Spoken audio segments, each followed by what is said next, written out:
Hey, welcome back, everyone. Tom from Park Avenue Trading, your chief dealer, keeping you insane in these insane markets. It's 12:20 p.m. Thursday, July 26, 2025.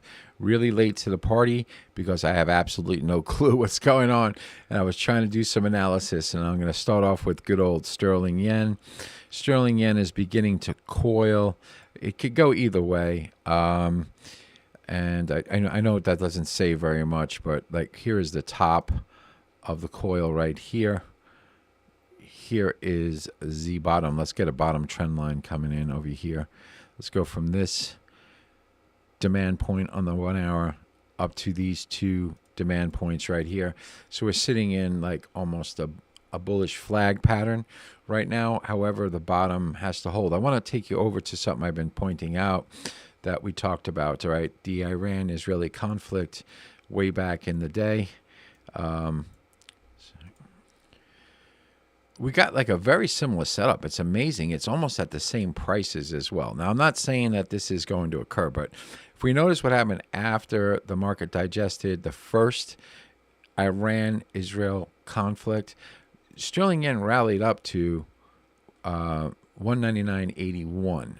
So I'm going to say that's actually a really good target to look at for a potential breakdown. Now, if it blows up through this, then we're opening up to like 204 again. However, we're not out of the woods yet. Sterling yen is not out of the woods. If I look at fundamentals, the yen had, Japan has a lot more product and a lot more production than sterling, than the British economy. So I always lean towards yen strength, but I'm not going to stand in front of freight trains.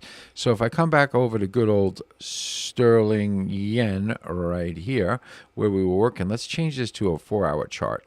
And let's get down into the nitty gritty. And I'll tell you what happened to me last night. Really.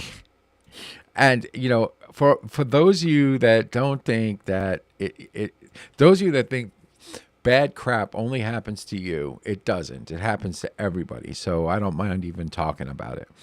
Last evening, I had a sell signal in sterling yen at 198.10. Let me see. Was that right? I'm going to make sure that's right. Hang on a second. Yes, it was 198.10. I ended up selling it at 198.07. My stop, I put a stop and reverse in at 198.59. I was the high tick. So I went short, then reversed long, and then got stopped out again. So therefore, I got caught short, and then I was long and wrong, and then I said, that's it. I have no idea what's happening. The market's not reacting the way I think it should react. So I had to take a step back, and I've been actually studying market movements throughout this morning, and now it's 12:24. So I came up pretty much came up with a decent clue, and I have to say that I'm not, we all get into these points where we don't really know what's going on, and I'm at that point right now. So if anybody has any idea what's going on, leave me a comment and try to give me a clue. All right. So right now we're trading right around 198.30, and it's attempting to grind up towards, that resistance at 199, say 15. Now, as I just mentioned, if we look at this chart right here, we look at the top of the rally that we had, and we find that 199.81. That's the major resistance, right? Now, we're not there yet. We're at 198, say 30 right now. The support right now is sitting at 196.70. The one that's all it came back down to right here in this area right here, 196. Where is it? 196.97. 190. Wait a second. Sorry. 197.70. I meant to say, not 196.70. So it's this support right here.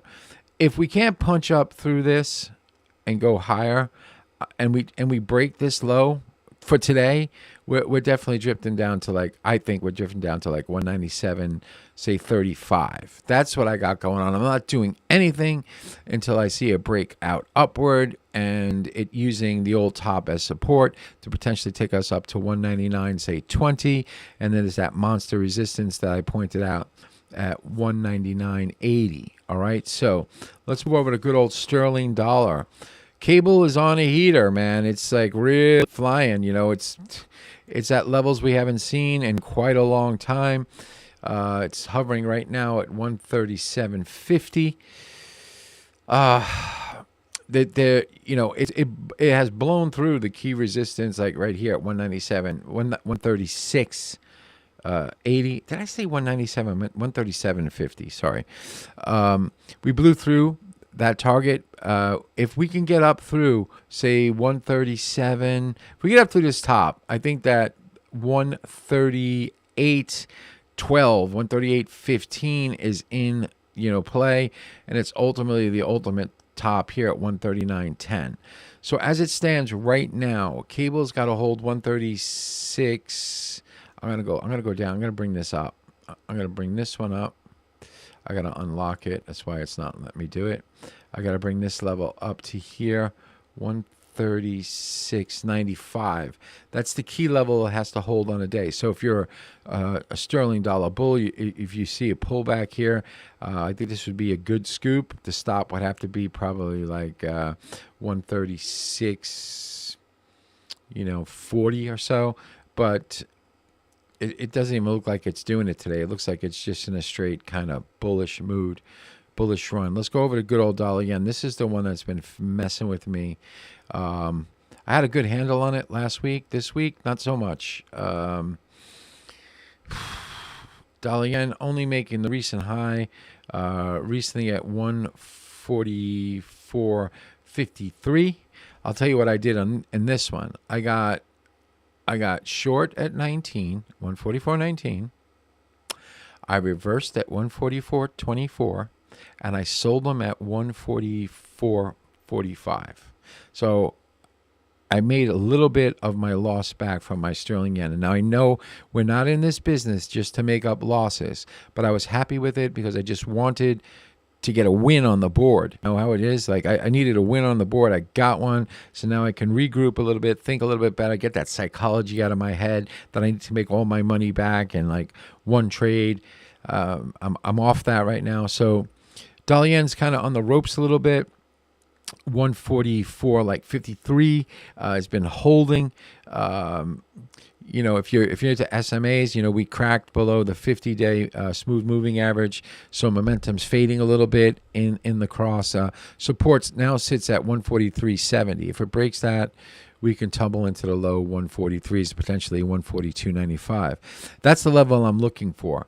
If I'm watching dollar yen right now, if it breaks below 143.70, I'm going to sell that crap, and I'll deal with it when I sell it, but my stop will be above like 144.60, and I'm trying to get us back down to, I'm thinking this point right here, 142.70 potentially.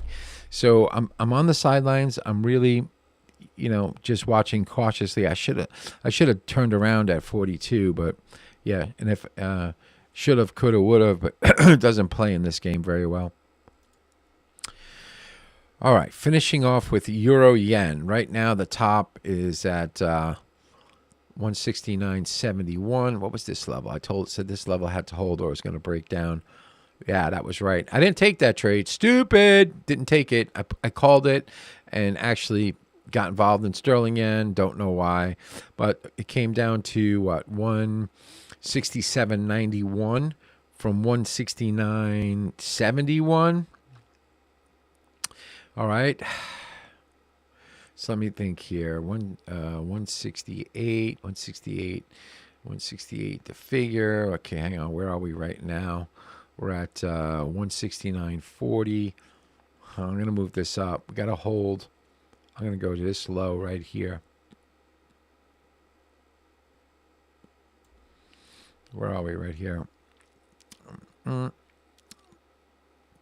We're trading at 169.09. So there's going to be resistance up at 169.32. That was the old support level. It's got to hold this 168.54. And the main support on the day is 168.65. I'll throw a line in over there. I'll put a horizontal ray. 168, say 168. Where is it? It's you know what? Use that level I just gave you.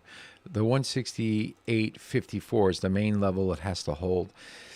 If it can't turn up through here and attack this high, if we break down, we're probably coming down to maybe 167.95. So that's all I got for you guys today. Not very confident in it, but it is what it is. You know, I'll always rebound and definitely get a better handle on things. But as it stands right now, head over to Park Avenue Trading and get yourself a free ebook on breakouts. And remember, always as a short-term trader, enjoy the party, but dance near the door. Cheers.